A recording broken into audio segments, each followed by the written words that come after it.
Hello, good morning, and welcome. This is Sunrise Daily. It's April 27th. It's a Thursday morning, and we're definitely counting down. I'm Ayo Makinde. Good morning and welcome. Well, you're always counting down, but I can only suspect this morning that you're counting down to May 29. No, I'm counting down to May 27, actually. That's Children's Day. Children's Day. Okay. We'll get clarity along the way. Good morning and welcome. And it is what it is this morning. I am the one blessed among men. I am Bukola Koka.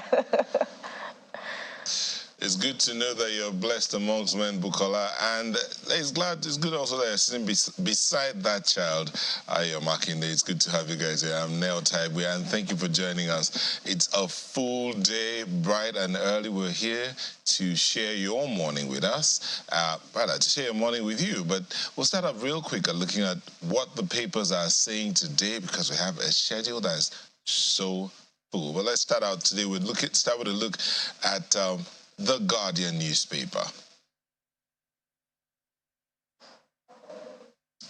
And they have this one to start off with, subsidy removal.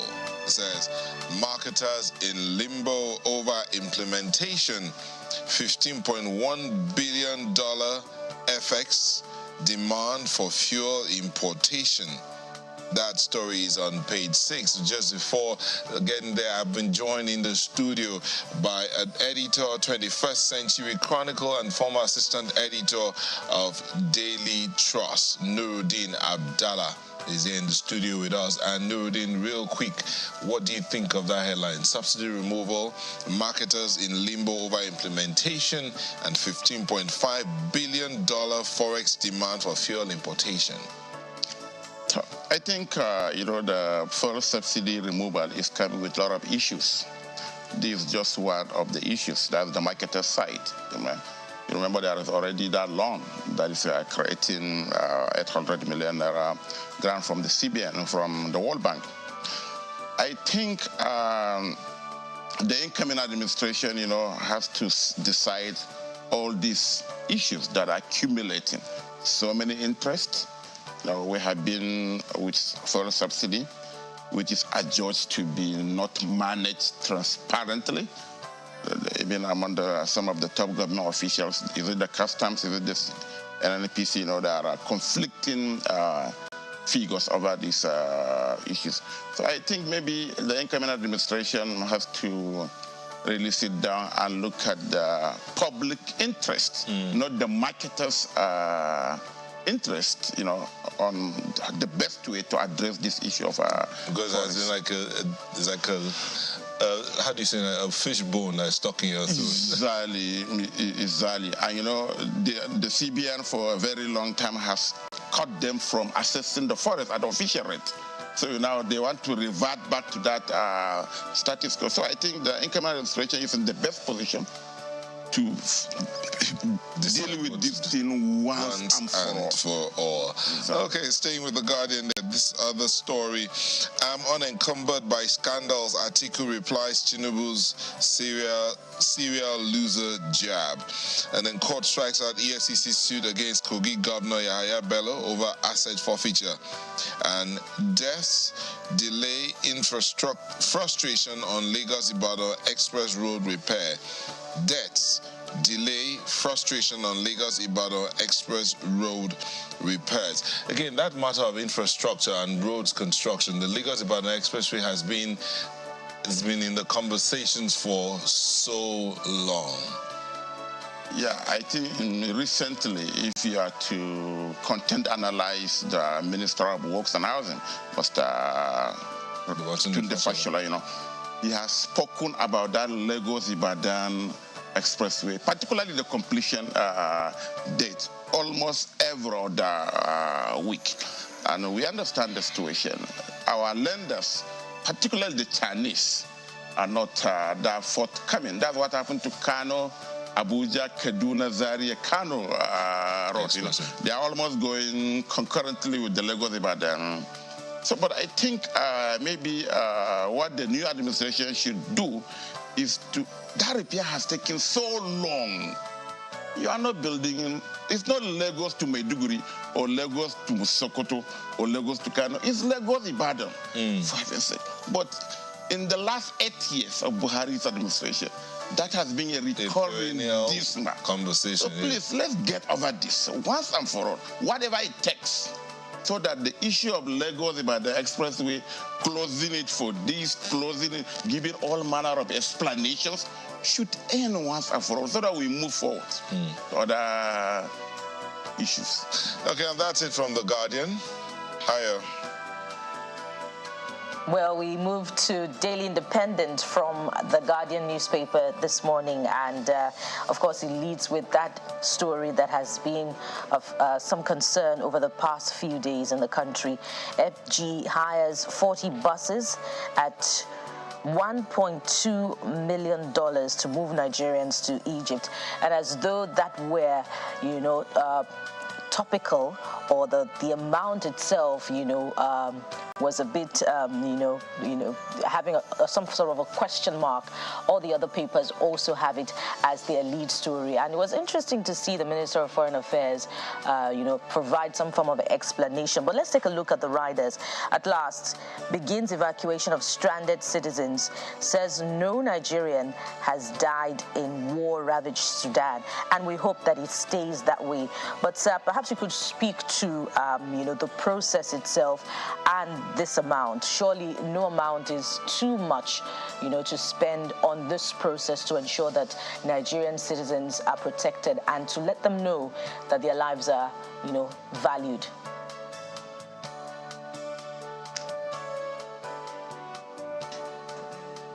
So Mr. Abdallah. I think, yes, please.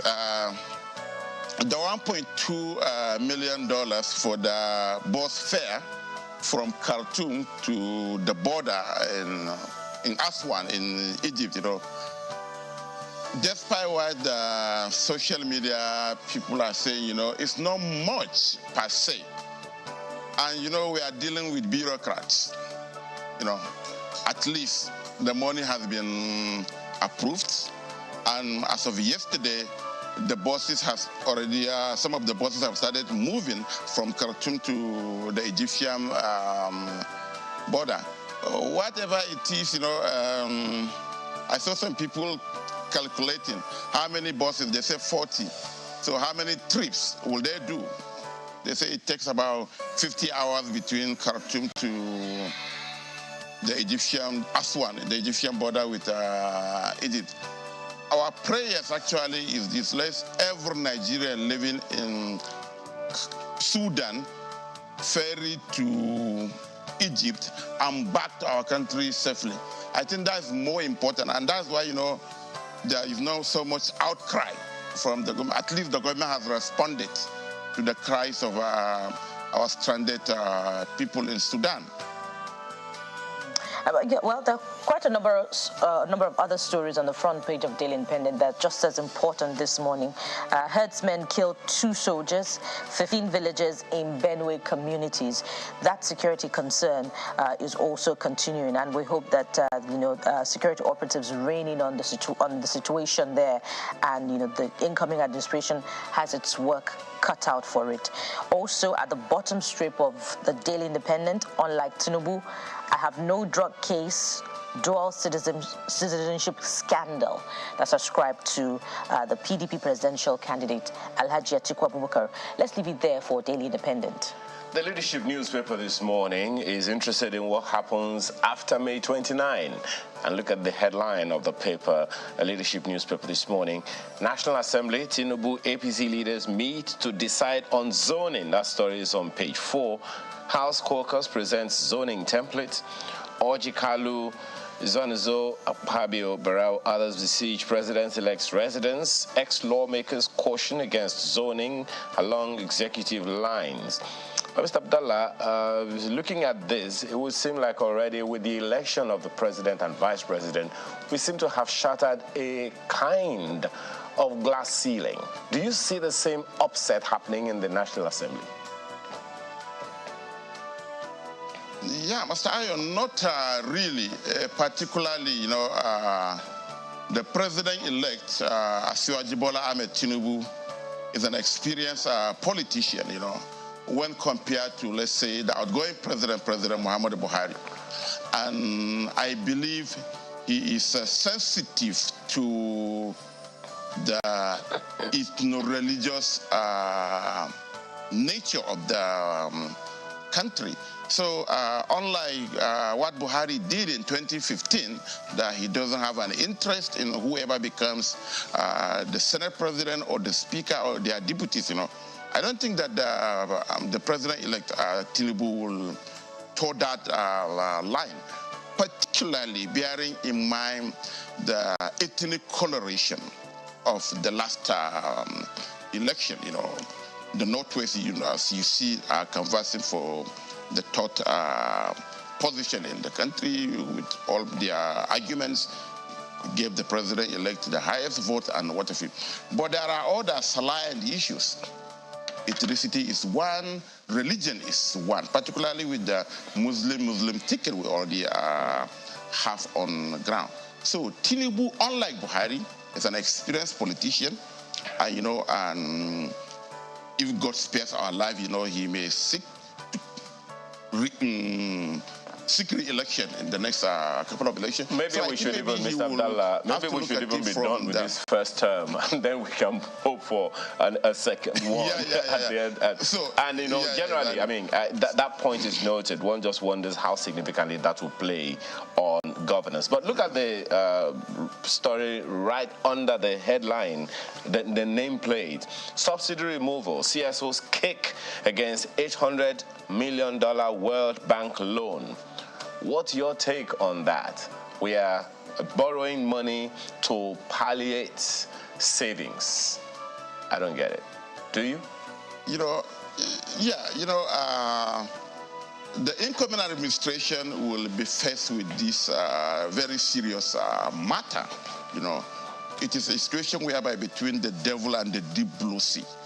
We can't continue, like he said in some of his campaign tours, we can't continue with the 4 trillion subsidy every year.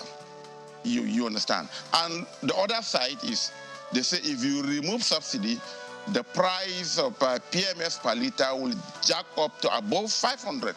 So if the first litmus test for President Tinubu after May 29, you understand. And already, they were trying to cushion the effect by borrowing this money. But the CSOs are already kicking against it. Who knows? NLC and others will join the queue. So I think it's one of the things that will shape the Tinubu's presidency the moment he takes over May 29, how he tackles this subsidy removal, looking at the various interests. All right, let's continue to look at the papers, and Daily Trust is the next one here. And we have National Dynamics, vote delivery to determine NASS leadership. Ooh. And see the writers, Tinubu, Shetima, APC leaders hold maiden meeting. Push for Northwest, Southeast Senate presidency intensifies. Ruling party walking on tight rope. Harry. And so it continues on page 4. But hear this. National Dynamics vote delivery to determine NASS leadership. I mean, that's... You're laughing already. How's that working out as against the rules of the House that says they will also... Yeah. So, you see, the president-elect is a very special way of addressing things. You know, they were suggesting not long ago government of national unity. He said, no, I am talking about government of national competence.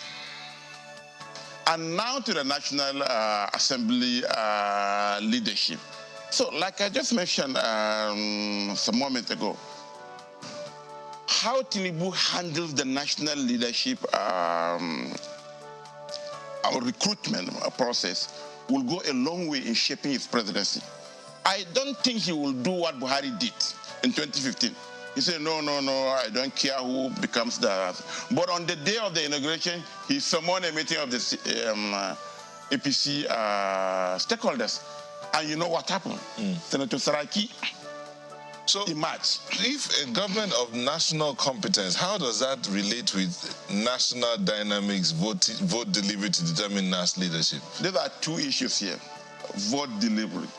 There are some zones that are already canvassing for the Senate presidency based on the fact that they donated the highest vote to the APC, to the presidential candidate.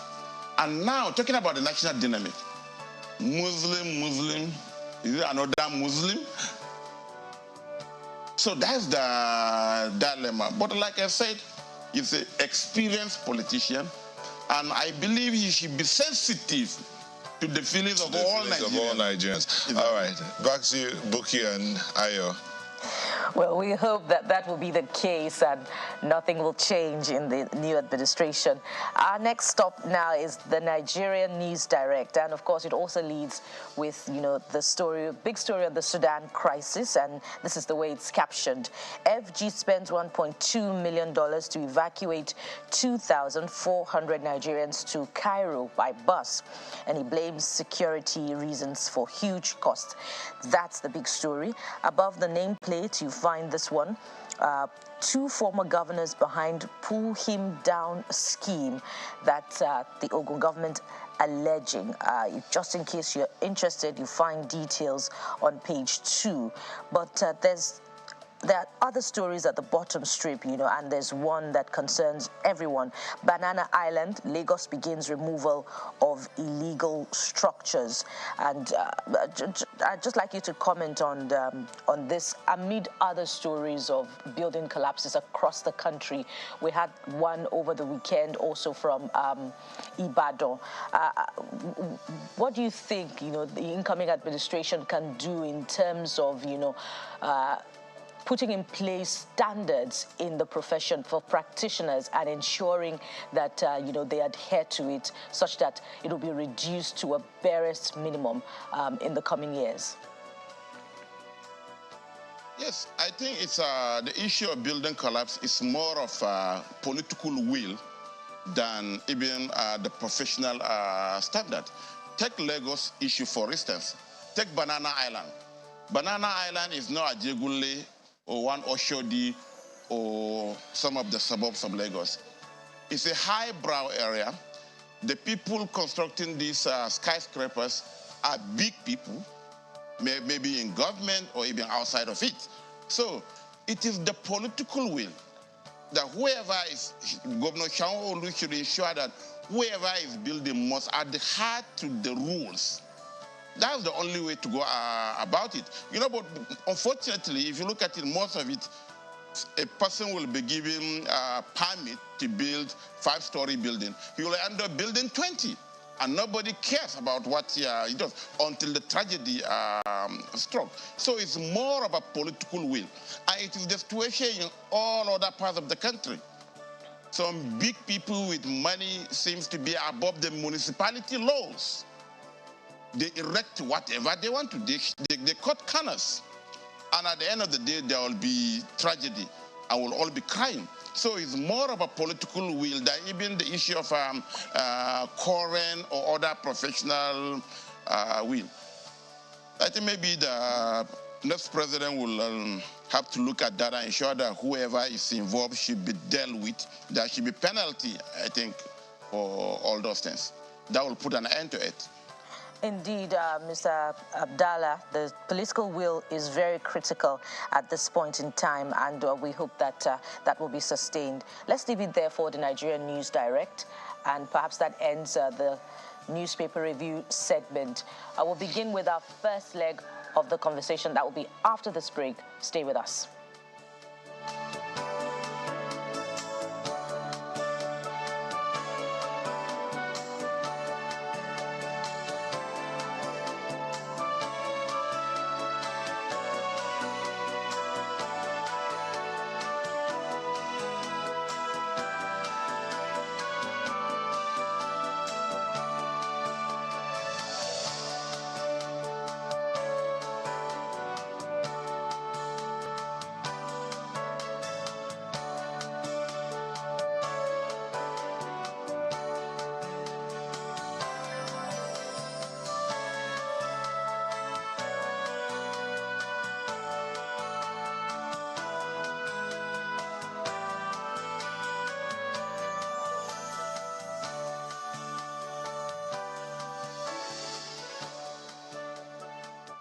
Well, thank you, Mr. Nuruddin Abdallah, editor, 21st Century Chronicle, former assistant editor, Daily Trust, for your time this morning. But we go straight to our first topic. Of course, you know that most of the stories on the front pages this morning talked about Nigerian government, the Nigerian government rescuing or evacuating Nigerians in Sudan to avoid the crisis. This morning, we have an update from a student of the Faculty of Medicine, Sudan International University, Biliamino Mohammed Benji. He joins us from Sudan. Thank you for joining us this morning, Biliamino. Good morning. Yes, sir. What's the update? We understand that the evacuation has started. What can you tell us about that? Yeah, the evacuation has started yesterday, and the news comes to us that the federal government has paid the total amount of 1.4 million US dollars for the evacuation of the student. And Alhamdulillah, our student yesterday has even they are on the way to Egypt. And the remaining student, inshallah, we expected more buses to come today to take some of the students. Well, the information we have, just to be clear, from the Minister of Foreign Affairs is that the money is $1.2 million. Was that an error on your side when you said $1.4 million, or that's what you're aware of? Yeah, I have even saw the receipt for the transaction of the money. It is 1.2 million US dollars. Just to be clear, did you say 1.2 or 1.4? 1.2. Okay, $1.2 million. All right. Now, how many people have been evacuated and how many people are waiting for evacuation? The estimated number of the students to be evacuated is about 3,005 students and community living in Sudan. And yesterday, 10 buses have arrived. Each bus carries 59 passengers. Okay, so yeah. Now what's the plan to take the other people? Yeah, what they said, the company which have been contracted to transport the student said that they cannot provide more buses because of the security issues. They provided maybe 10. After 10 buses have left the Khartoum, then 10 will come back and take others. Oh, well, it seems there's a hanging there, but if you're still with us, Biliamino, please confirm.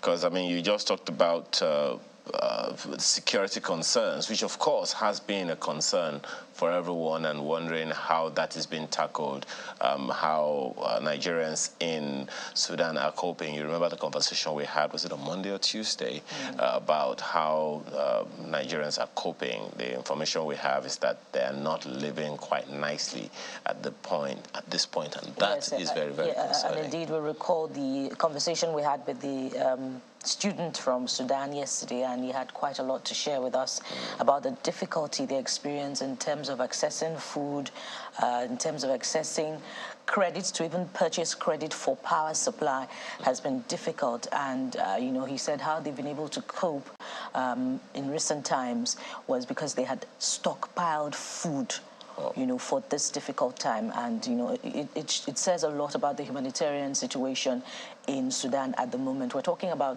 thousands of students. What about those that have not, had that foresight to do the same? But it's cheery to note that rescue has come for them and the evacuation process has begun. And the federal government is also prioritizing women and children in this process. I believe that we have Biliamino back. Mr. Biliamino, the evacuation has begun, but it was a bit unsettling to hear from the Minister of Foreign Affairs yesterday that the French convoy was attacked while it was embarking on the same process. And then add to that, the 72 ceasefire, I believe, is going to lapse today. How does that make the Nigerian students feel amid this process? What are the assurances that travel through to Cairo will be safe, all through, seamless? Yeah, the embassy has.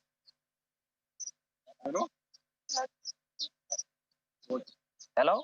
Go ahead, Mr. Biliaminu. Yeah, about the security. You know, that's also part of the challenge. It's you know, a good thing that we're having this conversation with him in the first place.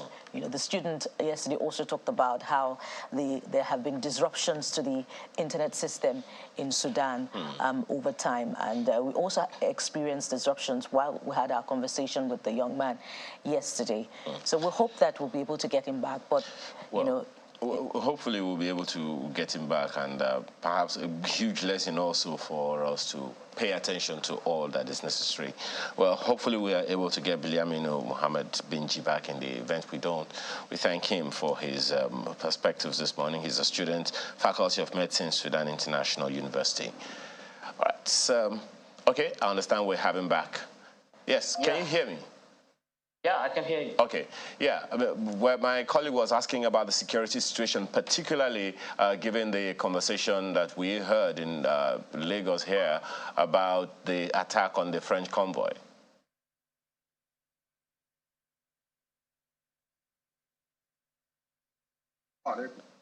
Can you hear me? Why, to be honest, I can hear you. Go ahead. The information reached us that, there is no insecurity challenges for the person the bosses has left. So now there is no any security issues. But what's the source of the assurances that you're getting that your travel through to Cairo will be safe without any form of attack by the belligerents?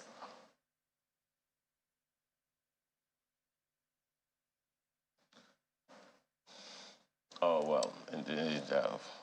That network issue again. Hopefully we'll be able to have some conversation with him later so that we can stabilize it. We'll take a short break, and when we return, we delve into other issues. Please stay with us.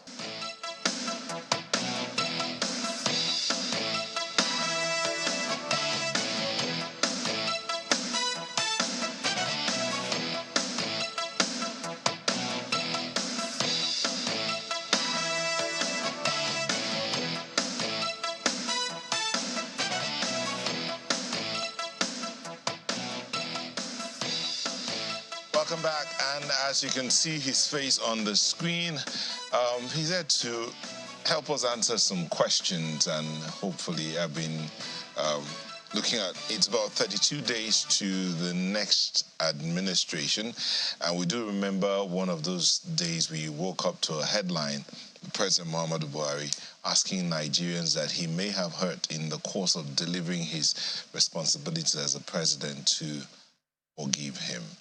But you also heard him say on some occasions that he can't wait to leave Abuja and return to Katsina. What's going on exactly? Why the hurry? Anyway, I'm not going to answer those questions for you.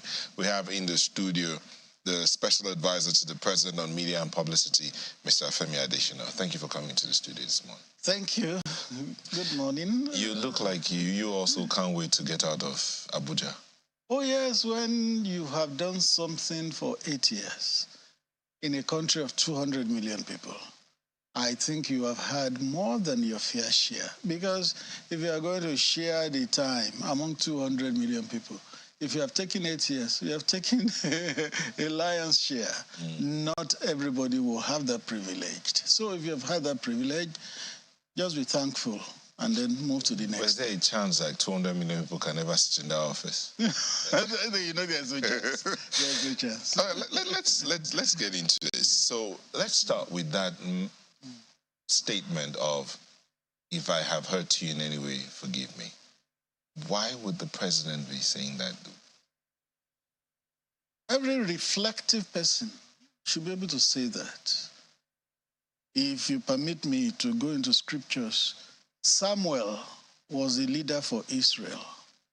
There was a time Israel clamored for a king, and God said, give them a king.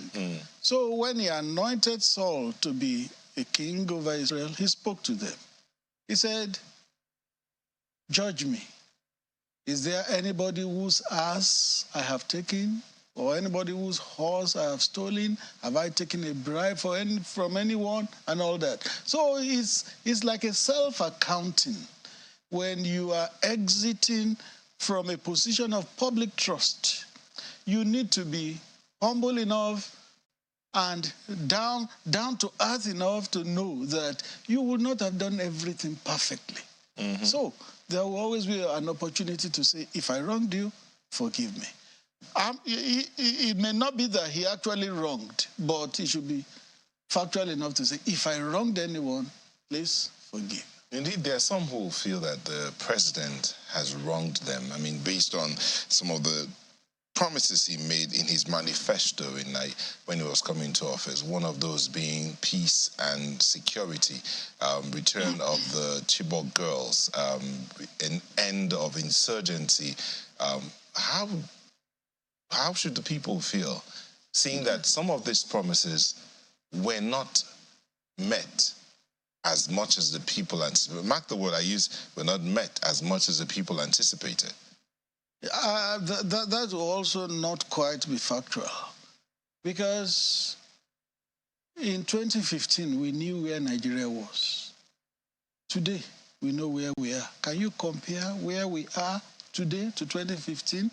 You mentioned three things. One, okay, let me take the Chibok girls first. How many of them were spirited away? 267, I think. About 57 escaped immediately, and over 100, maybe 115, 120, have been returned by the administration. The ones that are left, I think 90-something, they are Nigerians. They have a right to be brought back. But then, if a government came in, when the trail was already cold, and you couldn't trace where the girls were taken, you can't then blame it solely for not bringing them back. That would not be quite right. Dapchi girls were taken under the administration. Within the week, they were recovered, except maybe 5, including Lesharibu, sadly.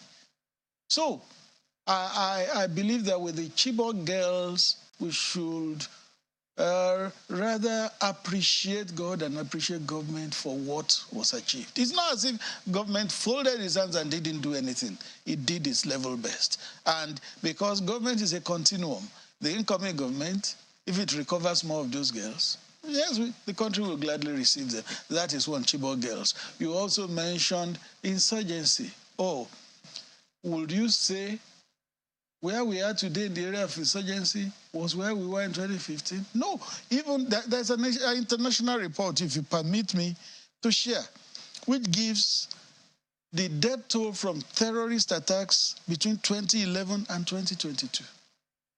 One single soul lost is bad enough. It should not happen. But what does the report say? In 2011, Nigeria lost 447 souls to insurgency, to terrorism. In 2012, it spiked to 1,506. In 2013, it went to 2,015. In 2014, mark the figure, 7,775, the highest in 2014. In 2015, it dropped to 5,567. 2016, 2,147. 2017, 1,809. 2018, 2,577. 2019, 1,718. 2020, 2,102. 2021, 497. And 2022, 385. Compare that to 7,775 in 2014. Can anybody now say we are where we were as at the time this government came? That person would not be fair. You know, Mr. Additional, I will be shocked. Not just a lot of people and our viewers will be shocked if you came here and said in any way that the administration has failed. Okay. But of course, you're putting it out there that you've done something. We're not where we were, yes. But we're not where we should be. Good. Now the question is, how many countries of the world are where they want to be? Not many. Not many. Look at what inflation is doing around the world now.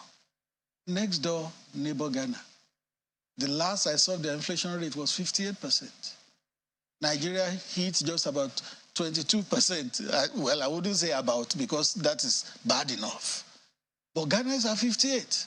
Other countries are higher. The United Kingdom has not had the level of inflation it has had in the past 40 years. It's all over the world. So no country of the world is where it wants to be. You know, let me read, I want to read this, a portion of the manifesto that your principal came into office with. Urgently address capacity building of law enforcement agents in terms of quantity and quality, as this is critical in safeguarding the sanctity of lives and property. Establish a well-trained, adequately equipped and goals-driven serious crime squad to combat terrorism, kidnapping, armed robbery, militancy, ethno-religious and communal clashes nationwide. This is part of the manifesto that your principal came into office with. And in all of this, you say we're not where we were, but this is what you promised. Would you say this has been addressed? You in that area, let me tell you the latest facts. When this administration came, Nigerian armed forces were rated 7th in Africa. 7th in terms of combat readiness, equipment, and all that. Do you know what figure we are now? 4th in Africa. 4th. Because the president has spent a lot in equipping the military, training them, boosting their morale. Our Air Force was virtually wingless as of 2015. They had 4 or 5 serviceable aircraft. Do you know how many scores of aircraft we have today, including Super Tucano and all the sophisticated ones in the world? So, in terms of arming our military, the administration has done so well. And if it didn't do that, by now, Nigeria will have been overrun by so many challenges: terrorism, insurgency, banditry, and all that. Nigeria will have been overrun. The new government will not have to equip the military the same way again, because it has been done. Let me interrupt you here. You know, when this administration came in, we had insurgency in the northeast. But between that time and now, we've had insecurity spread across the middle belt and towards the south. We have some communities that have been sacked in the middle belt, in Nasarawa, in Benue. And you say that this administration has done well in terms of security. Yes, it has done well, because it could have been worse. Oh, it could have been worse. Yes, it definitely would have been worse. Look at this scenario. As of 2015, how many times did bombs go off in Abuja? Daily. Daily. Could you go to church without being frisked or sacked? Could you go to recreation places without bomb detectors being used on you? In fact, the recreation places were empty. And that was like all over the country. You saw the last Salah just about a week ago. You saw Doba, you saw horse riding, you saw gaiety, all over, including in Bono.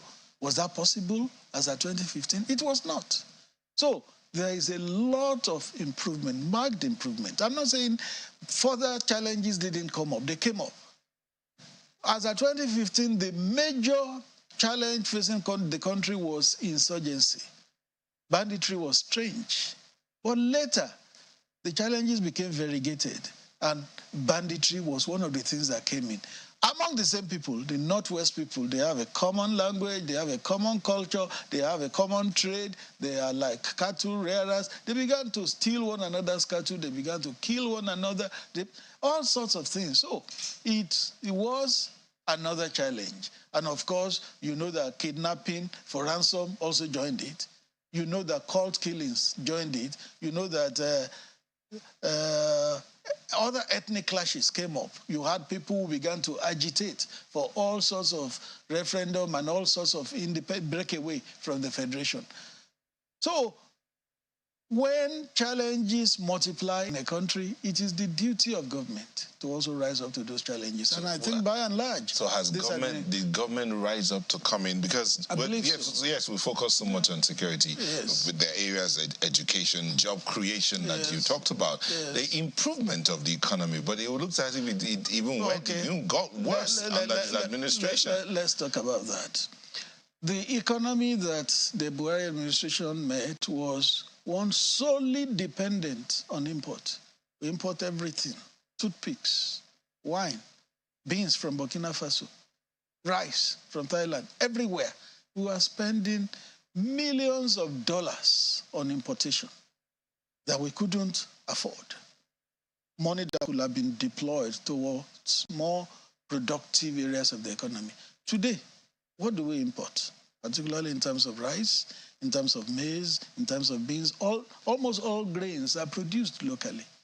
All those wastage on toothpicks and wine and all that. There was this list, was it 31 items that Central Bank released then that wouldn't be available for foreign currency. And Nigerians looked inward. We became self-dependent. Talk about diversifying the Nigerian economy is as old as Nigeria.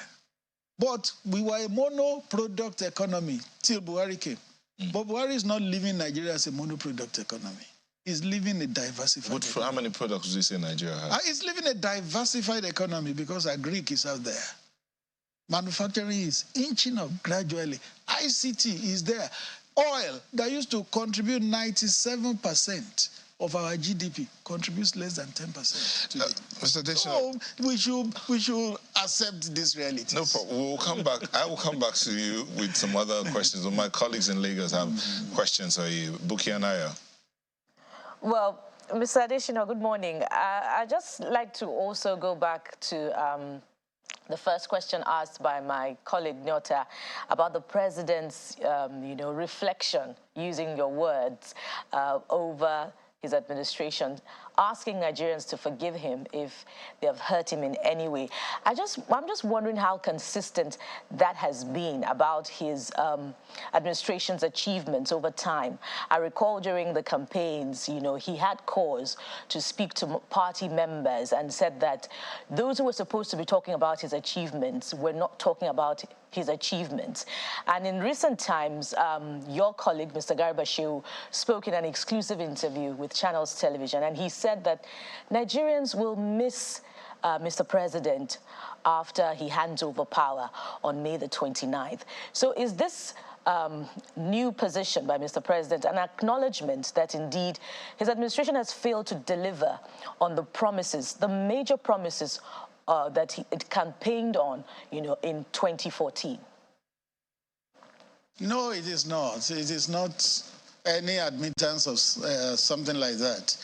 Okay, I came to this assignment from the position of Managing Director, Editor-in-Chief of a newspaper. Now, it is on record in that newspaper that my tenure as MD Editor-in-Chief attracted the greatest profit in that company. But when I was leaving to come into government, and I addressed the management. I told them, we didn't do everything right.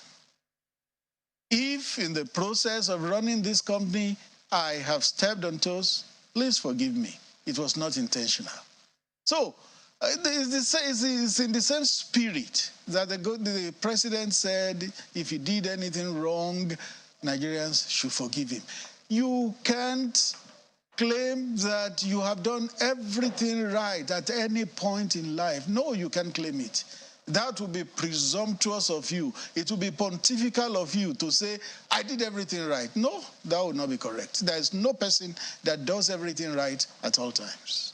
And speaking of what has been done right or not, you were talking earlier, you were referring to a particular security report on death resulting from insurgency over a period of, I think, 10 years. But I wonder if that would be sufficient enough to capture the situation, particularly about in assessing the measure of the performance of the administration in the area of security. In 2022 alone, 2,968 were killed, 1,484 abducted in the first quarter of 2022. That's according to the Nigerian Security Tracker. And, this is discountenancing reports of 2023, the first quarter of 2023. I wonder if you've also seen the report by the Kaduna State government on security. So in the area of security, how would it be fair to say that the Muhammadu Buhari administration has delivered on its promise that it campaigned vigorously on when it came to power in 2014? Thank you. Security is something that you must always work on, that you must always also work at. You will never get to a point in the country where you sit back and you say we are now secure and no need to be at the alert again. United States of America, which suffered terrorist attack in 9/11, has it sat back to say, yes, we have conquered? No, it's still on the alert, on the lookout, daily. Eternal vigilance is the price of liberty. So, security is what a government will always work at, including the incoming one, including the ones that are to come in future. We must always be at the alert on security. And the figures you mentioned for 2022, can you compare that to 2014 of 7,775 deaths? Like I said, one death is bad enough. It should not happen. One death from insurgency, from insecurity, from terrorism is bad enough. It should not happen. But then we should also be modest and kind and mindful enough to say, yes, there's a difference between what used to be and what is now. Well, Mr. Additional, as my colleague and friend there, Nyota, has said, I mean, it would be remiss of you to come on TV and say anything different from what you're saying. But, you know, you're a journalist, so you would understand why we are querying these questions, these issues, particularly because there were promises made and expectations that Nigerians had. For instance, one of the major legs of the campaign of the Buhari government is insecurity. And but just in this very month, Mr. Sulaiman Arigbabu of Heda Resource Center says, he said, by the time President Muhammadu Buhari leaves office, not too much would have been achieved in the fight against corruption. Now, I'm not asking this question in the light of what the federal government and the office of the president does, or in the offices in the ministries, departments, and agencies. Not in the ministries or with the ministers, but in the ministries, departments, and agencies. There are more than 1,000, according to the head of the budget, DG of Budget Office. More than 1,000, almost 2,000 ministries, departments, and agencies responsible for governance in this country, especially at the federal level. And these agencies are the instruments, the machinery with which the federal government will fight corruption. Unfortunately, it would seem like it is in these ministries, departments, and agencies that the presidency may not be able to directly oversee that corruption is thriving. And again, going to what Mr. Arigbabu said, not too much may have been achieved in the fight against corruption by this government, particularly from that level. How would you respond? Well, thank you. Like security, fight against corruption is also not something you end and you say the end. No, it doesn't happen. Fight against corruption will have to be a continuous thing in a country. Look at countries that execute for corruption. China is one. The fact that that country continues to execute shows you that corruption is not eradicated. It will continue to be a war waged. But the difference is that Nigeria is at a point where corruption now matters. At a time in this country, we were told, well, stealing is not corruption. This is not corruption. That is not corruption. But we now know what corruption is. And we now know that corruption is punishable. And another point I'd like to make is that if there is corruption among the people, particularly in ministries, departments, and agencies, it is not the fault of the presidency, you must admit. The people are the one that are perpetuating corruption. And so it is the fault of you and it's fault of we the people. Well, Mr. Additional, the point there is leadership is what everything is about. You know, of course, John Maxwell's statement that everything rises and falls on leadership from his book in 2005. So the question around that one then would be, is there a plan, a sustainable plan that the Buhari government, in terms of the fight against corruption, bequeathing to successive governments. The office of the vice president continues to cry that the reason we are not having significant progress, especially in the area of developmental economy, among small businesses, ease of doing business and all of that, is because of corruption. And that is something, the reality that many people from the OPS would confirm. It's something that I'm sure you are aware of as well. Is there a plan that the Buhari government is bequeathing that in the next X number of years, these are the things we have to continue to do in the fight against corruption? Because I don't remember any such strong, successive statement that the government of the day has made. Thank you. One thing we need to realize is that government is not ubiquitous.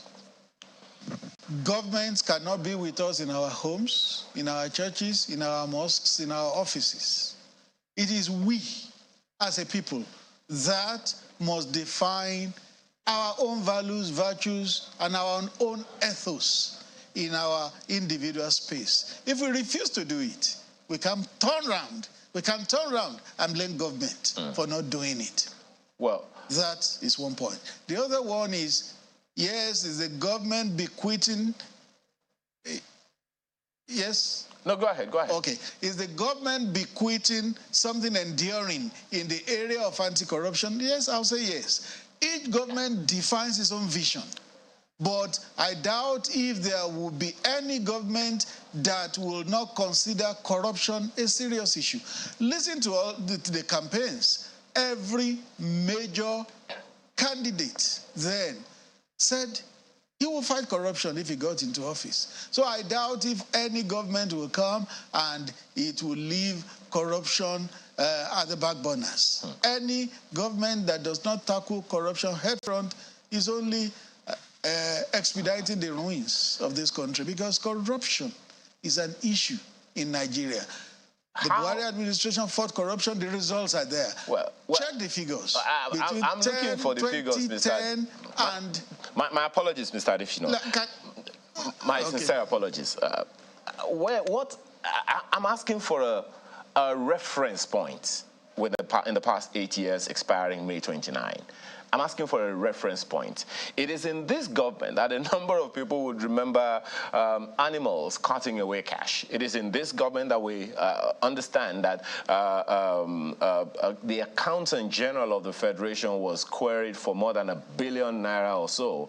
And it is in this same government, from before this government, that the Auditor General's report has never had the teeth to bite and ensure that whatever is lost or unaccounted for is returned. The 2017 Auditor General's report is a reference. 2-point-something trillion naira remains unaccounted for, according to the analysis done by SERAP from the report from the Auditor General's office, which is a government, with a part of government. So, again, what strong statement would you say this government made in terms of fighting corruption? Whom did this government deal with in spite of fighting corruption in a way that people would say, indeed, the Buhari government made a statement that should deter anyone, even though, as you said, corruption could still continue? Yes, that was the point I was exactly when you interjected. Between 2010 and like 2017, look at the figures of conviction for corruption. Compare it to 2021 and 2022 alone. Those 2 years far outstrip and outweigh conviction in 7 years. That answers your question. This administration has seen corruption as an issue, is tackling it, will tackle it to the last day, and it is left for the new administration to continue. If somebody is accused of something, of misappropriating money in billions, and he has been interdicted and is facing trial, how come it is now the fault of the government? But if that person was alleged to have misappropriated that money and the government looked the other way, that is when you can accuse the government of not fighting corruption.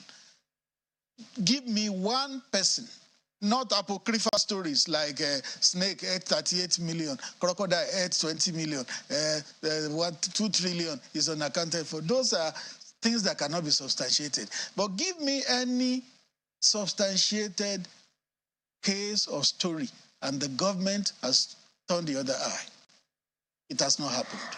Well, Ms. Additional, it's a matter of continuous debate, because we recall under the same administration, 2 former governors were pardoned, and in other cases by the judiciary, Nigerians beneath the rung of the ladder who stole less, were giving stiffer sentences. So that debate continues. But since it's a day of reflection, let's look at one of the major promises of the Buhari government when it came to power in 2014. In 2014, Nigeria's economy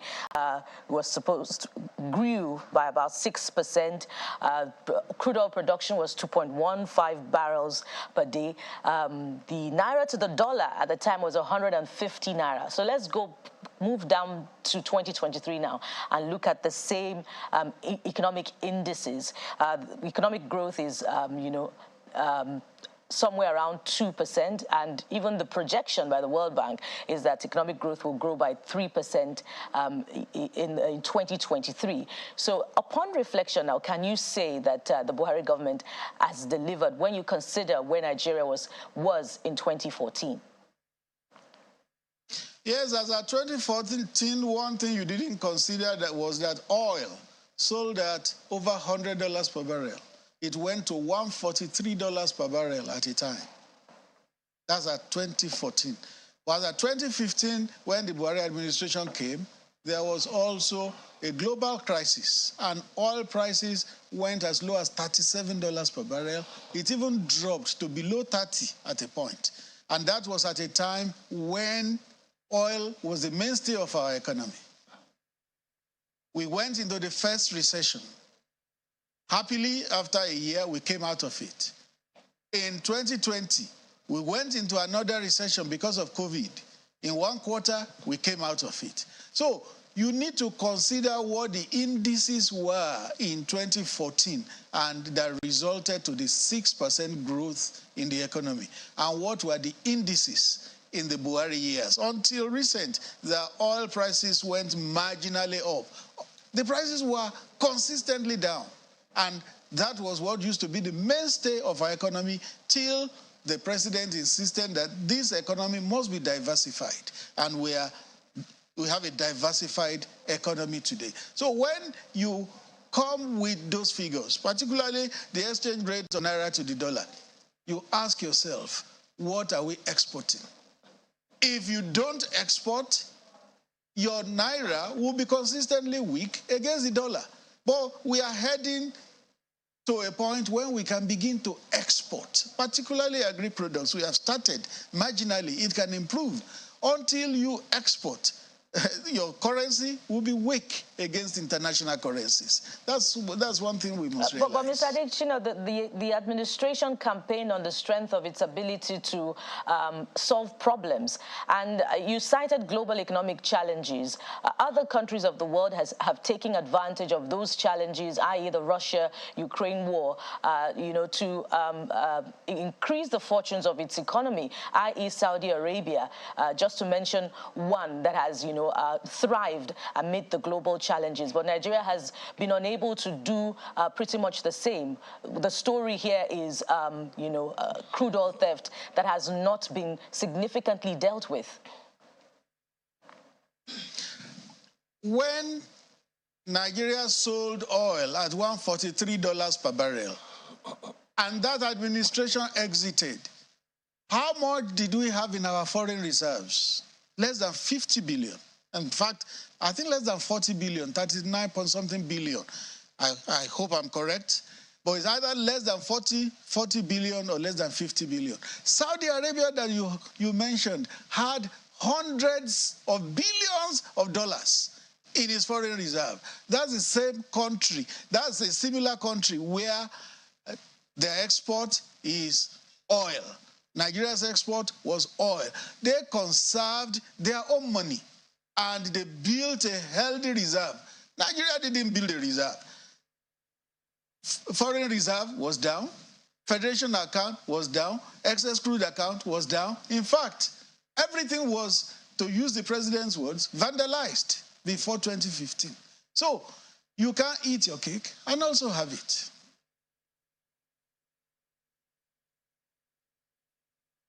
Mr. Adesina, you know, in answering the questions of my colleagues, you've had to do a bit of comparison going back and forth. Yes. Or what did we meet in 2014? Yes. But you see, when you work in an office, and thank God you, as you said, you left the private sector as a management staff, and you know that some people are fired for incompetence. Now, the last administration attempted to return, but they did not, because Nigerians, the electorate, felt they didn't do too well, and they brought in President Muhammadu Buhari.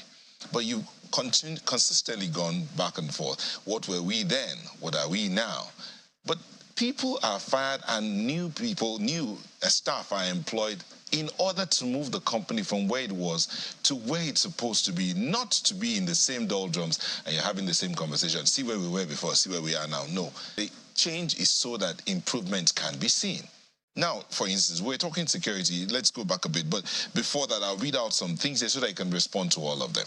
Brazen attacks on train stations, airport, even on the president's convoy. That is there. Now, you might want to argue about that. Your administration promised 15% from the budget for education. That has not happened. You're almost out. You promised 20 per 1,000. That's in the manifesto upon which you came into power. But all of this haven't happened. Well, without really holding brief for the party, because the party can hold brief for itself. The party is the custodian of the manifesto.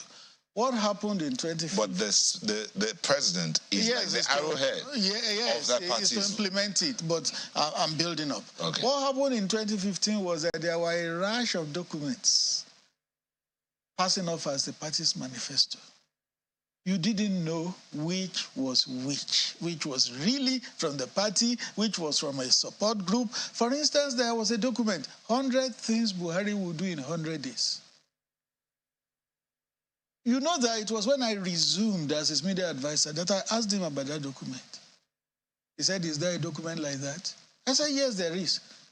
He said, get it for me. I got it for him. When he saw it, he was shocked because they said in 100 days he would declare his assets publicly. In 100 days, he would do this, he would do this, he would do things he didn't know about. But what I've just read, the facts I've pointed out there now, yes. Are they part of the manifesto? Well, I do not know. I'm not strictly a party person. But I know that each party will have promises before it gets into power, and whoever is elected into power must key in to those promises. But what I'm telling you is that as at 2015, there were a rush of documents which even the party didn't know, because there were many support groups which came up with their own documents. It would be good that, yes, you're saying you're not holding brief for the party, yes. But did you know about the promise to make from the budget 15% for education? Well, naturally there will be such promises. And you see, a budget is a statement of intent. And that intent is governed or determined by resources. If you intend to spend �1 trillion naira and resources come to 500 billion, what do you do? Did you make a promise to do 19 per 1,000 in terms of physicians to 50 per 1,000? I do not know. Whoever heads that sector will be able you were doing comparisons between that administration and this administration. No. The past is a key to unlocking the future. Okay. So you cannot say it's just a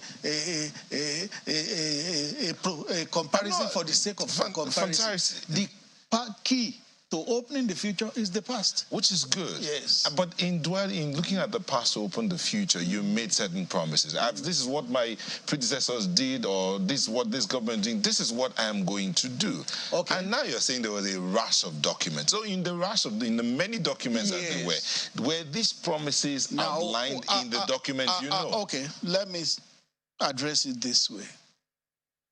There are always promises based on certain realities. But when the realities change, it must necessarily affect the promise, even in our private lives. You maybe are putting up a building and you have said, by the end of the first quarter, I'll finish it by the grace of God. And then something happens to your finances and you couldn't do it. So, is anybody going to now hold you to ransom for it? Because the expectations changed. So, a country can only spend the money it has. It can't spend the money it doesn't have. When realities of the economy change, then you have to adjust and do what you are able to do according to the realities of the economy. Mr. Adesina, this conversation, I'm sure we will come back to this conversation, but because one of the things that in that promise, among the promises, was to modernize agriculture so that Nigerian farmers are not just self-subsistent farmers, but you talked about the fact that agriculture is one of the things that has really improved. Let me answer that. Are we where we were in agriculture? Agriculture is one of the greatest strengths of this administration. It is. And that is why today we are near food self-sufficiency. The things we used to import, we don't import. Beans from Burkina Faso, do we still import? No. But we're not exporting. Instead, we're exporting our people. No, but the Japa syndrome started in this administration. We're exporting our people. It has always been there. It has always been there. Japa syndrome had always been there. And there's nothing, like I've said before, there is nothing wrong. We've exported more people now than there's nothing wrong with going abroad. Yes, if you think you have better opportunities abroad, by all means go. By all means. But it's not a crime. Wouldn't it have been good to build to create an environment where your citizens can stay and invest here, invest their talent, invest their money? It's an ideal. Wouldn't that have been a good thing? It's an ideal. Isn't that part of the reasons why a new administration will want to come in and create an environment where its citizens can dwell and do well? It's an ideal, but we know that the ideal is not always the reality at all times, and you must face reality. You must. I tell young people, if you have an opportunity to go abroad and you are not going to be a caregiver there or doing many things that you can't do in your country, please go. If you think you have opportunity, one day you will come back a better person and invest in this country and this economy again. Mr. Adesina, I want to thank you so much for coming on to the show this morning. Mr. Femi Adesina is a special advisor to the president on media and publicity. Thank you for coming in today. Thank you. I'm sure we'll have you back again before By the grace of God, as we wind down. Okay. As many times as you call me, I'll come. Thank you so much. Sunrise Daily will be back in a moment. Please stay with us.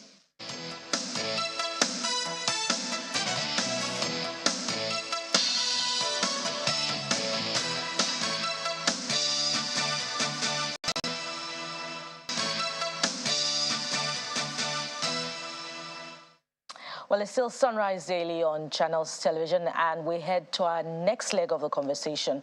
All eyes are on war-ravaged Sudan following the fighting between the government and the Rapid Support Forces, the RSF, and especially as, you know, countries of the world begin evacuating their citizens from the country. Nigeria is doing the same, and that evacuation process began yesterday. We have joining us now to shed more light on that process the chairman of the Nigerians in Diaspora Commission, Mrs. Abike Dabiri Erewa. Thank you for joining us, Madam, on Sunrise Daily. Good morning. Good morning. And it was cheery to hear from the Minister of Foreign Affairs yesterday that no Nigerian has died in the process. We hope that it stays that way. But fill us in on what began yesterday, particularly with updates. Would like to know that the evacuation process began and has continued without incident, especially with the first set. Have they arrived Cairo, Egypt? They should arrive Cairo, Egypt later in the evening. The journey is almost 28 hours if it's a straight journey. But in this case, they have to stop somewhere and all that. So we're hoping that they'll get into Aswan later this evening, but we're monitoring them.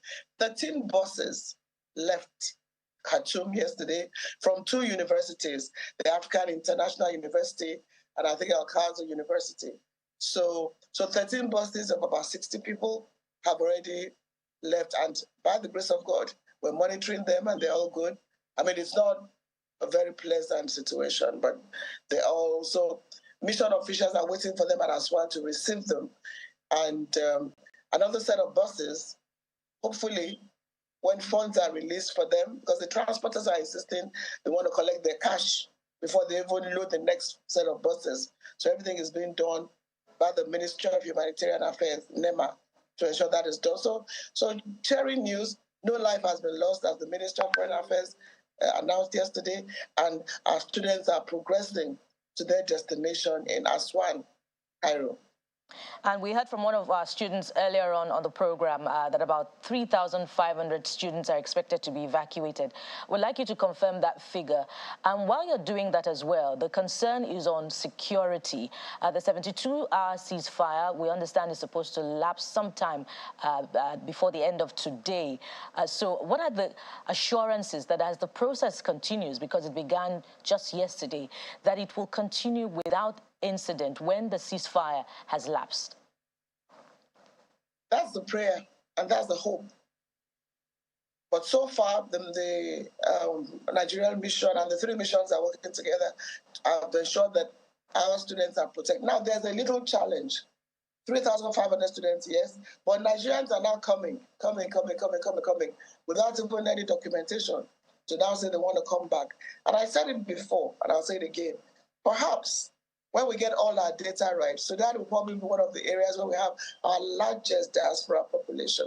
So the mission is now being bombarded with people that never registered, that never showed presence, that now coming and say, look, they want to come.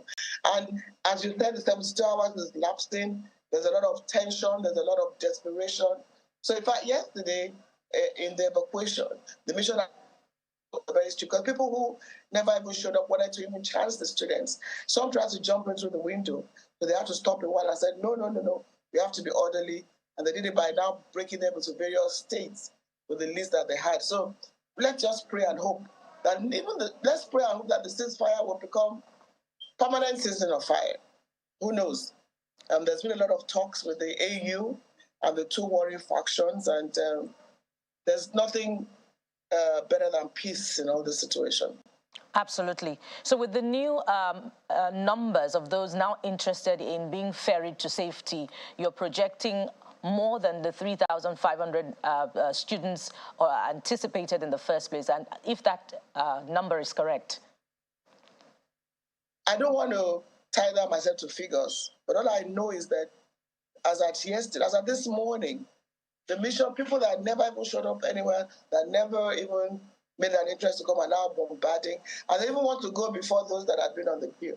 In fact, what the mission had to do yesterday was ensure that only students first, because that was what we agreed. So what's the timeline of evacuation? Because it began only yesterday. And amid the process, because there's still a government in place in Sudan. There's still a government in place in Sudan. While the ceasefire lapses, is there any escort that would follow the process, the journey from Khartoum to Cairo, Egypt? Yeah, they have security with them. That's part of why the Nigerian government did not rush. After speaking to both sides, the Minister of Foreign Affairs had a conversation with both sides of the divide before we even started to transport our people. So he got the assurances that nothing will happen to Nigerians. So he spoke with both of them. And then even Egypt was so supportive. The Nigerian ambassador in Egypt also got security from that side of the divide. So they have some security arrangements with them. And we thank the Almighty God that so far so good. No Nigerian life is lost, and no Nigerian life will be lost. There's so many questions to ask you, ma'am. But lastly, because we're totally out of time, the concern of continuing education for the Nigerian students who have been evacuated, are there any such plans, or when they return home, they're left to their fate? We did it with Ukraine. When they came back, there were plans for continuing education for them, although the medical students amongst them had issues, because it turned out that the level of the medical school there was not even, and this is important, as high as that of Nigeria. So it was difficult to place them where they wanted. But yes, the Ministry of Foreign Affairs actually created a division for that and ensured that those who wanted to continue their education did. A lot of them wanted to go back. So When this, let them even come back. Let's receive them safely. And then we take it. If our universities are also already offering that when they do come back, they've reached out to us, that when they do come back and they want to continue their education, they could contact them. So all that shouldn't be a problem at all. I think the number one problem is, you can't be talking about continuing education if you're not safe, or if you don't arrive safely. So our all focus anxieties, please come home, dear Nigerian students. President Buhari has approved funds, so everything is being done 24/7. So the first thing for us at this point in time is let them just come and reunite with their families. The issue of education is what shouldn't be a problem.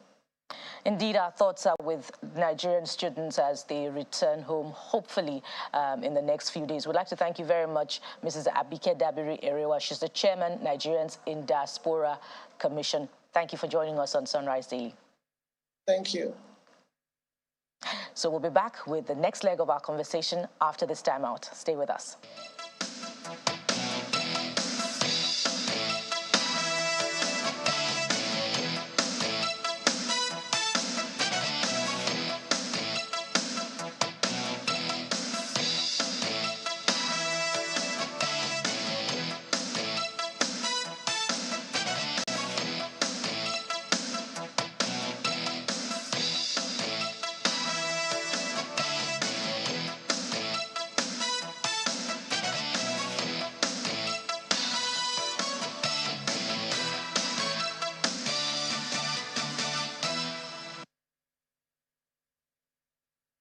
Well, thank you so much for staying with us.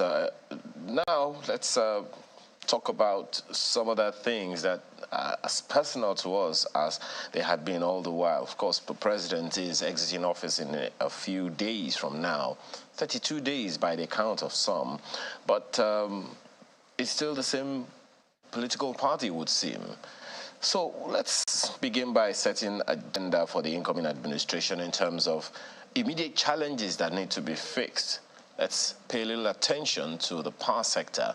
And with us here this morning, we have Dr. Ayodele Oni, partner, Energy Practice Group, Bloomfield LP. He's a commercial lawyer and energy law and policy practitioner. Thank you so much for joining us this morning. Thank you very much for having me. We also have Professor Yemi Oke, who is a professor of energy, electricity law, University of Lagos. He joins us virtually from Zoom, from Akure. Thank you so much for joining us this morning, Professor Oke. Thanks for having me. Good morning. Right. Let me begin with you here, Dr. Oni. First of all, your assessment of this government since coming into office, especially as concerns the power sector. The energy sector is very wide.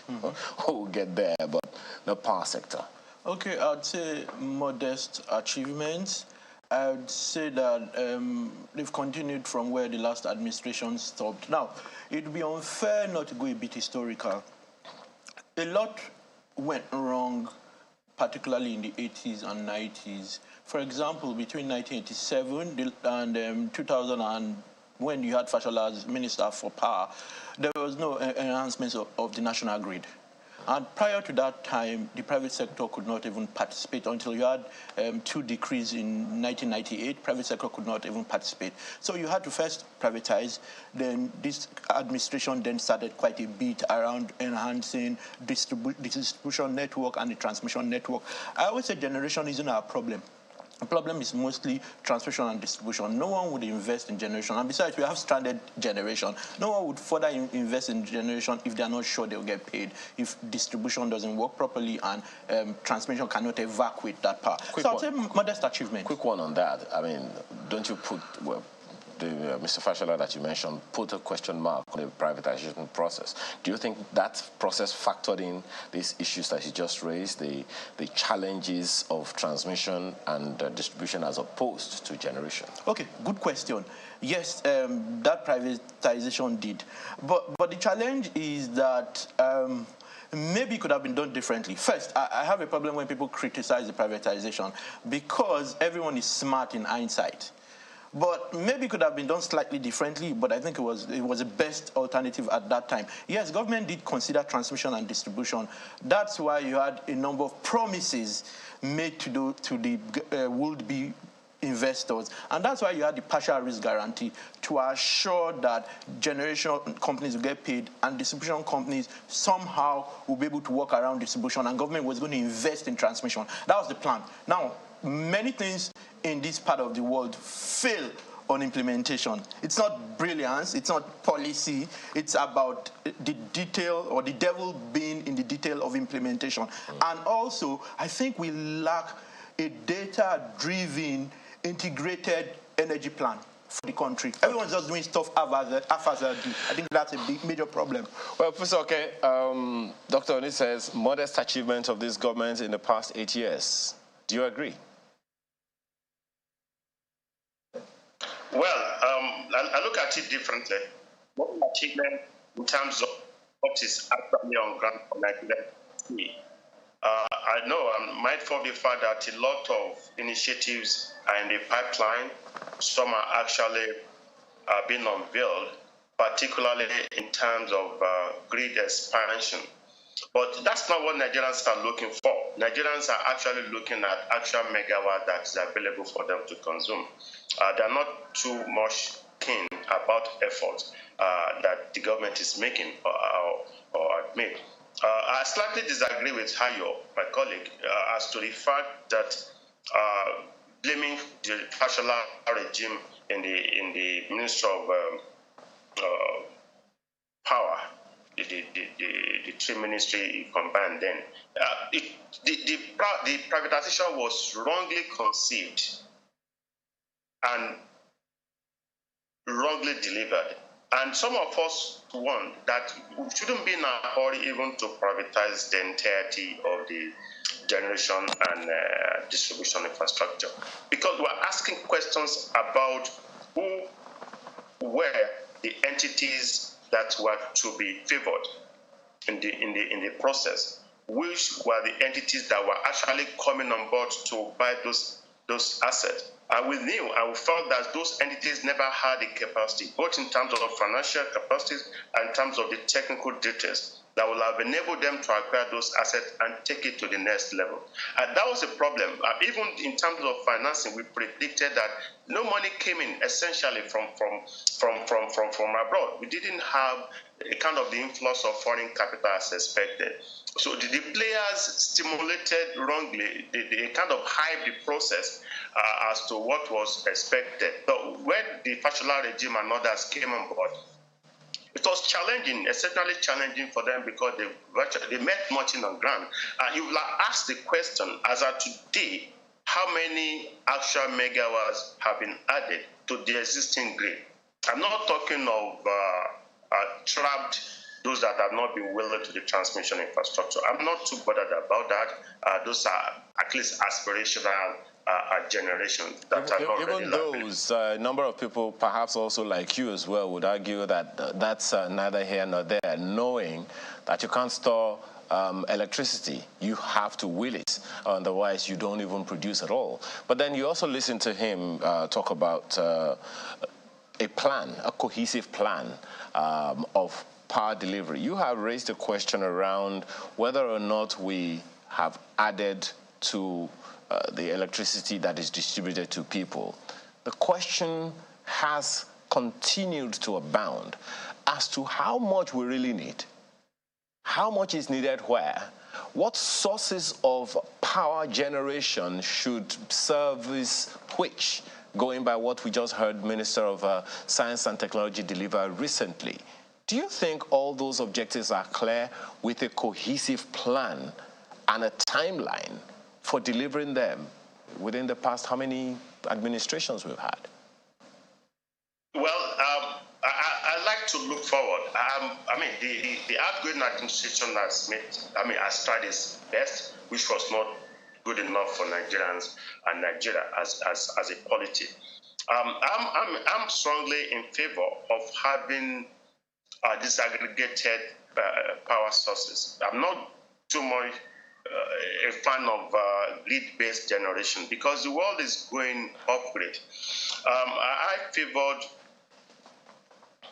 getting or amassing or grabbing megawatts from all and every available sources. And on several occasions, I've put those ideas on the table. Gladly, we have a regime signed into law by way of the recent constitution alteration of the constitution that will enable states to generate, transmit, and distribute, both in respect of areas covered by a national grid and those areas not covered by a national grid. Now, the implication of that is huge. It's huge in the sense that the state government now are maximally taxed. They are now burdened with what I call institutional responsibility of the government. Nobody's going to look at towards the federal government in terms of energy or power. Be it on grid, you look towards your state. Be it off grid, you're going to tax your state government. So now, an average investor is not interested in investing because your governor is handsome or because the commissioner in charge is beautiful. They're asking the question, is it bankable? Can I invest in your state? Can I invest my money and recoup my investment with yield? Those are bankability questions. And a state that's not transparent will not be able to attract investors. A state that doesn't respect contractual obligations is not going to likely attract investors. A state that is dangerously corrupt and never would do anything transparently will not attract investors. States that are heavily burdened in terms of debt overhang will not attract investors because they're going to look at their figures. A state that's not ready to do serious business of governance in a transparent and decent manner will not likely attract investors. So what we're going to see. It appears that we have audio connection problems through to Dr. Oke. Dr. Oke, confirm if you're back. The situation in which some states are going to be in that. All right, Dr. Oke, just headed to the destination, where I had chosen before he began that commentary, which is the gift, the parting gift by the Buhari administration to Nigerians with the devolution of powers that has seen, the ability to manage power and rails, to the subnationals. And let me now come to you in the studio. I wonder if that is going to solve the problem of this complexity of the tripod of generation, distribution, and transmission. Will that solve it significantly? What form will it take? Will the subnationals now begin to look completely away from this problematic privatization to other sources of investment in the power sector? Okay, remember I said you need to use an integrated approach because otherwise you have haphazard projects all over. Now, I'm of a different view from Professor Oke. First, I think that it's not a bad idea, but one, the devil is in the detail. Two, I think that you may just be repeating the same problem in 36 states. If the states do not understand why we are where we are, and I do not think it's centralization alone, because most countries that are making progress are centralized too. What I think the state should be doing, it should be looking at the last mile. No one complains about generation. Everyone complains about either transmission or distribution. No one complains about generation because once you have, that's why we even have standard power, like I stated. I think the state should be looking at the last mile. My apologies. Distribution? How do we have, my sincere apologies, how do we have stranded power? Okay, we have stranded power because you have generation plants ready to get power evacuated, but the transmission system or the distribution so what happens what happens when power is stranded? I know that it can be stored. Yes, when it's stranded, it only means you're not even going to run that plant. You have that plant so being able to... So you can't even produce. You can't even produce. Okay. So you've got generation that is supposed to be available, but because either you can't evacuate on the along the transmission network, whether it's a grid collapse, whether we just don't have sufficient capacity. Pardon me, do we even understand it?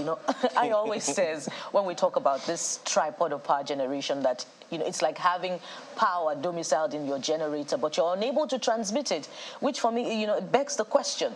So do we even understand it? That's the problem. So at first, this is the way the power sector started. First, the government started to throw money at the problem. And that's the Obasanjo regime. Then we thought of privatization. And now we have a number of projects. That's why I said it's modest. Because if everyone else had failed and you begin to build a more solid foundation, people don't immediately see the progress. That's where I disagree with the prof, that I think there's been modest achievements in this administration. Look at the Siemens deal.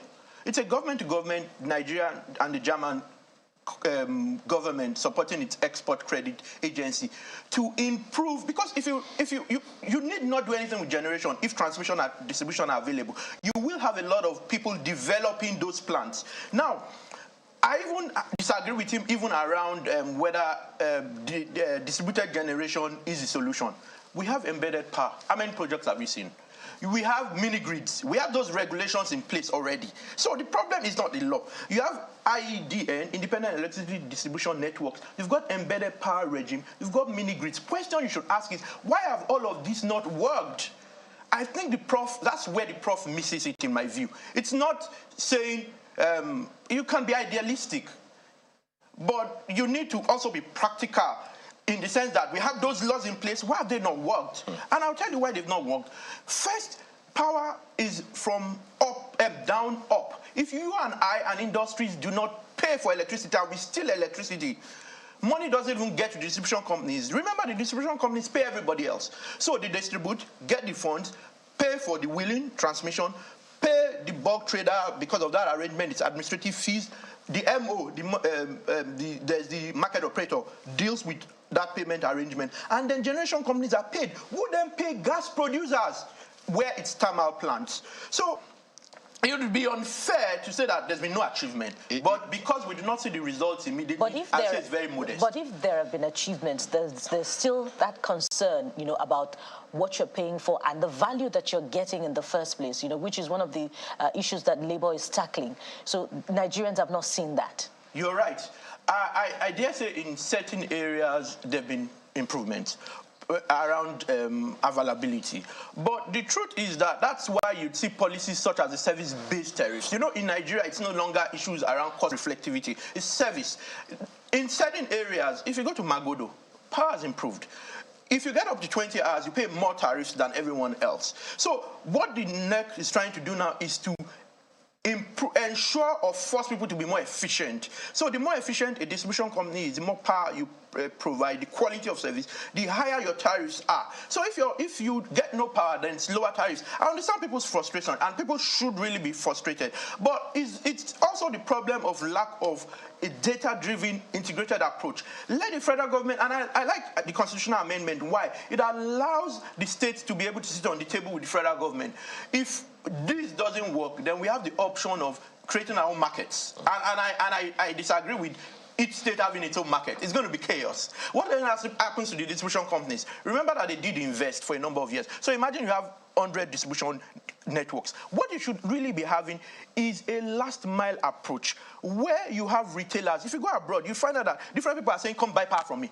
You get those. Well, okay. Because the network serves as a conduit, and retailers can then work within each network and provide the customer experience. If we don't do with transmission and distribution, we're not going to make progress. There are those who would ask a number of questions around how it worked in telecom sector, and now the federal government, which seemed to have exclusivity in terms of railway, the railway transport system, is having what one can call a competition of sorts, even though it's a complementary arrangement. But before we bring in Nyota, let me ask you, Professor Oke, to some of the issues that have just been raised here by Dr. Oni, especially in terms of the process. Now, referencing the issue he also raised, which came to mind, is that the states now have to have a hand in how the indigenes or the residents within their communities have electricity. You are a proponent of looking forward. What should we be looking forward to, or is there a likelihood that the states will inherit the same problems that the federal government has been battling with over time? Thank you. Well, let me start by saying I got me completely wrong. Definitely he knows that he got me wrong. He might be speaking from the point of view of advisor to an investor, but my own approach is about the people, about the politics. And I insist, and I'm saying that we got it wrong. It's not enough to say they've tried. The government, of course, the Afghan administration tried its best, but before privatization, Nigeria was oscillating around 3,000 to 4,000 megawatts. As of today, we are still around 4,000 thereabout megawatts after several years of privatization. Nigerians are not interested in rhetorics. They want actual megawatts available to them. And disaggregated stuff and a kind of apartheid regime that says, oh, in BI you're going to have 24 hours we can pay, then in Alimosho you're going to be in darkness because you cannot pay. That cannot be what a decent government is set for. All over the country, people availability is key, and it's not based on whether you can afford it or you live in a particular area that is helpful. Let's leave that. I'm an advocate of looking forward. And there are 20 things I said we should do. We just did one. There's no way we can make progress unless until we go right and Ayo knows that. Second, the discos and gencos, essentially disco we need to restructure. I'm not saying we should reverse the privatization. There's no way we can continue with the trend currently. The federal government now will need to tinker with their stakes in the disco, which is about 40%, federal, state, and local government. They will really need to reevaluate that and yank it off and give a major percentage to willing, capable, financially buoyant, technically sound investor, so that the money can come in. Now we can start to do things differently. The grid arrangement is not going to work. I've said it several times, and the problems and the mistakes we made are the ones we are repeating. The grid arrangement will not work. The world is going wide off grid. Then, structure combined with the grid infrastructure. But then we keep spending money to enhance and improve the grid. And I know for a fact that the current administration has spent more in a supposedly privatized power sector, which it shouldn't be, and we're not even getting the megawatts. So we need to change from the mindset of a nationalized grid. The regulator has not been efficient. We need to extensively restructure the NARC NEC, extensively, and there are no two ways about that. Of course, we now need to encourage states. I don't agree with Ayo that we shouldn't have a decentralized structure that will enable states to do things. It talks about AIND, it talks of captive and embedded regime. Those would not work because those were essentially off-grid issues that the federal government has taken over and trying to lord it over the states. And you don't expect states to thrive in that regard. And I mean, we can't continue to protect the discos and gencos thing because we need to. Professor, if I may come in here, this conversation around power is one that you've had over many years, and I know that several times we've sat down to talk about this. But now with the new law, you talked about some of the things that need to be done, as in the regulator and what the states can do. But I'm sure that Nigerians out there, all they want to see is power. Case in point, a lot of Nigerians provide for themselves solar-based energy, and it's costing so much. That was before this law came in that's giving states room to generate and distribute their own power. Now the constitution has been amended. None of the state governments have come up to say anything yet about what they are going to do. Maybe they are hoping that the new administration, when it kicks in the states, will now come up and say, okay, this is what we're going to do. But we all do know that there are investors who are hovering around Nigeria, hoping to come in and take advantage of this opportunity. But in the midst of all of that, we know that Nigeria has had all of the mix and energy mix that you've talked about, hydro, solar, gas, all of that is in the mix. But the question will be, what are the quickest wins that can be brought in to ensure that power gets to that vulcanizer by the roadside and then his economy can improve? Okay. The question is a very important one. And the way to go is, of course, it's not absolutely correct to say that they've not started the conversation. I'm in Nakure for something. The Dawn Commission is organizing a conference and is about and around power and rate transportation. To be honest with you, the conversations have started already, and I can say boldly that the Southwest states are already pulling their strength, pulling their ideas together and trying to get ready for the new regime. We have to look at extensive rural electrification that is not driven by the federal government. We have to look at going the option of mobile power stations, if for states that can afford it. We have to start to get mobile power station in one local government, in one constituency, and others. We have to embark on extensive solarization, perhaps subsidize access to solar for Nigerians. We have to do so many other stuff. We have to get the meter manufacturers to be in charge of metering, because we are also having problems with metering. That's what I call M4M initiative.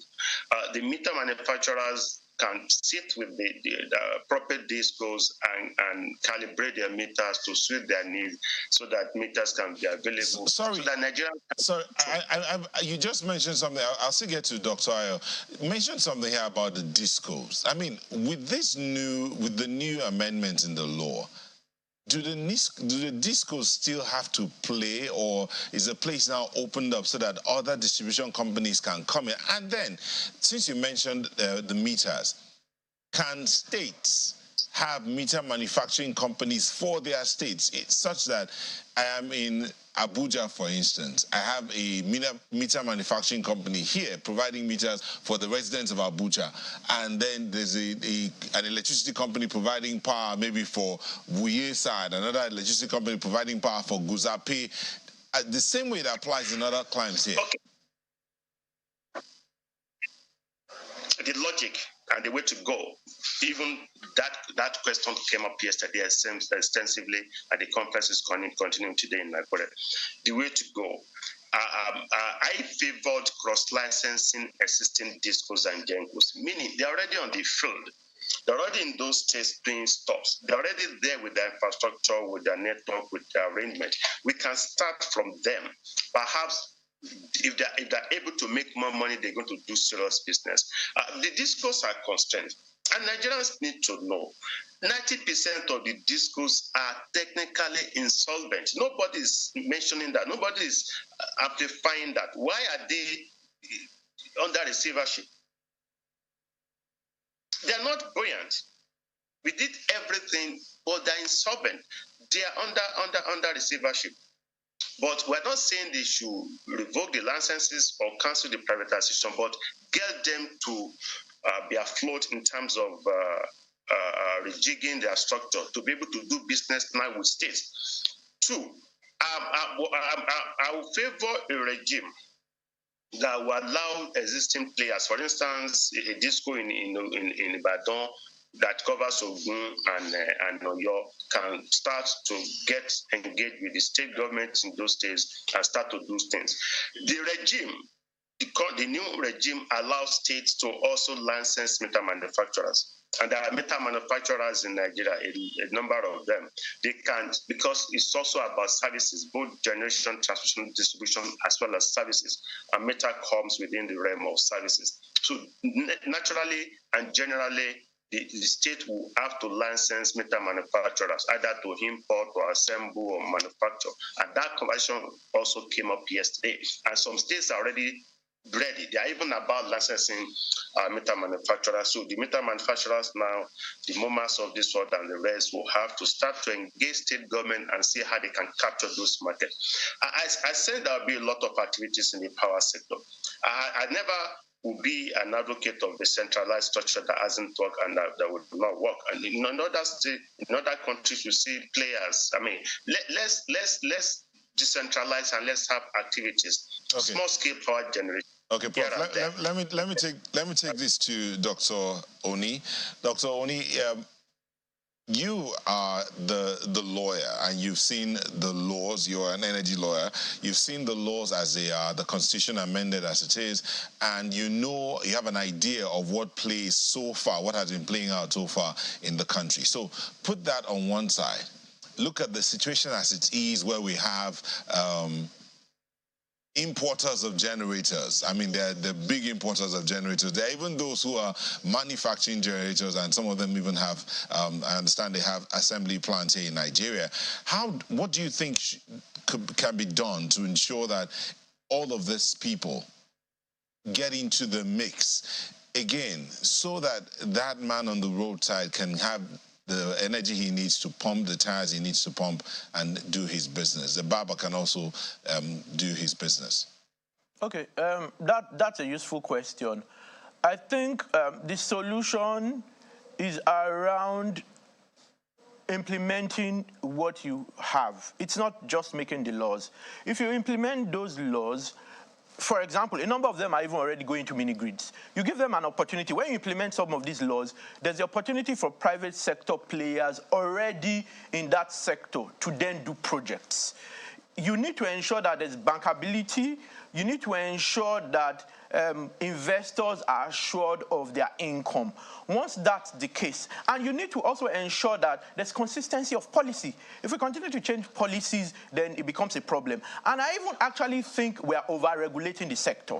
Let the sector be open to people, and you'd see some of these guys who sell smaller generators build power plants, do projects. You see a number of them, mini-grids in rural areas where some of these guys who currently have, and I don't want to mention names, who currently sell generators are already working with developers to build projects, even with the Rural Electrification Agency in rural areas. So I think it's just continuing to implement, continuing to help ensure, providing the enabling environment, and continuing to ensure that there will be returns on investment and consistency of policy. I think that's what matters now, because we've done a lot. It's just now ensuring we implement properly and we ensure that there's consistency. We continue to improve but not change the rules. And you say that in answering the author's question, you say the process is over-regulated. Now, under the new regime that we expect to be implemented in the new administration, are you suggesting that there should be legislation, new legislation, such that states can now regulate their own process? Okay, what I think we should do is to look at all our laws, see those that are not really relevant, and then expunge them. Now, for states, I think what states should do is work with the federal government around transmission, because it doesn't benefit anyone living in the transmission network. No one, for them to start building new infrastructure of transmission when they haven't provided water, they haven't provided good roads. Now, what I would rather they did was make laws around customer experience, ensure that the distribution networks are forced to improve their network, invite guys to come and build embedded power plants within those networks. It's that simple. Okay. And my apologies, because we're running out of time. In 30 seconds, let me start with Professor. Okay, Prof, within 30 seconds, the new government comes in about a month or thereabout now. What first steps do you expect to be taken in order for us to have the kind of power sector we need to have? First steps that the government must take to demonstrate that they are making progress. 30 seconds. The first step is to appoint credible people with competence, with strong background in the power sector, so that they can get the right people to man the sector and come up with a kind of extensive, holistic review of what has gone wrong and how to take it forward. We need to revisit the power sector, both the privatization and the governance structure. We have a strong and very strong regulator, and at the level of the federal government as well as the state. Okay. Would you be calling for an overhaul of that power sector privatization process? Would you be calling for an overhaul, or it's good as it is? Overhaul, I've always been saying that. That's why Ayo knows that for more than about 15 years ago, I've been talking about over-regulated power sector. We over-regulate for nothing. Okay. So that's efficiency. So we need to be overhauled. I'm not saying reversing. Okay. I'm not saying reversing. Okay. We need to extensively overhaul the entire. All right. Thank you, Prof. Thank you, Prof. Dr. Oni, would you be calling for an overhaul? No, I won't be calling for an overhaul. What I'll be doing instead is to coordinate and ensure we have integration between the federal government and states, and I will ensure implementation. I'll speed up implementation as much as I can, and also give people confidence by putting the right people in government. There's certain people who would be your minister of power, and everyone would have some level of confidence. I think both of you, lack of confidence. My apologies. Yeah. I think you both agree on that, on credible people right there. Dr. Ayodele Oni is a partner, Energy Practice Group of Bloomfield LP, as well as a commercial lawyer and energy law and policy. Specifically, Professor Yemioke also joined us from Akure. He is a professor of energy and electricity law at the University of Lagos. Thank you, gentlemen, for being a part of our conversation this morning. Thank you for having us. Yes, sir. So, your own contribution to the program is what we have to have now. Let's begin with this one by Olagunju, who says, Olagunju Oladile, well, I've not seen that one yet, but okay, this is what we had. He said, I should probably point out that my specific grievance is with the regulator that constantly approves rate increases to the power company, especially for those using estimated billing. What is the justification whilst reflecting on the supply versus demand issues? Yes, Question, that's right? The big one there, big concern for Nigerians. This one is from Law Alpha Cross. It's relieving that Nigerian government has started evacuating Nigerians from troubled Sudan. The issue now shouldn't be the amount deployed for this very important exercise, but to ensure that the people are taken to safe places for succor and for students' academic pursuit not to be truncated. And then Festus Akimboewa says, come May 29, 2023, it will be 8 years since PNB walked proudly into Aso Rock as our president. He had defeated Goodluck Jonathan, the incumbent president, to ascend to the highest office government position. While he may have achieved some successes, he has failed to unite and energize our country. Uniting and energizing our country must be some of the top priorities of the incoming government. That's from Festus Akimboewa. Okay, we have one more from Abiola Enilolubo, and he or she says, please, how did we get to that place, I believe, where Nigerians are leaving Nigeria to go and study in Sudan? Isn't it worrisome that the education system in this country is in comatose, and it appears the lip service towards reviving it is not yielding any result? Well, that's another aspect of the conversation. And the conversation never ends, actually, and that's the much of the program we can take this morning. Thank you so much for the privilege of being a part of your morning. I'm Ayo Makine. Have a wonderful rest of your day. Let's do this again together tomorrow. I am Bukola Koka. Thank you for watching. And while we're preparing for tomorrow, know this: you can be the best that you can be where you are. Lead from where you are and make the best that you can. I'm Neo Taigwe. Thank you for watching. Bye-bye.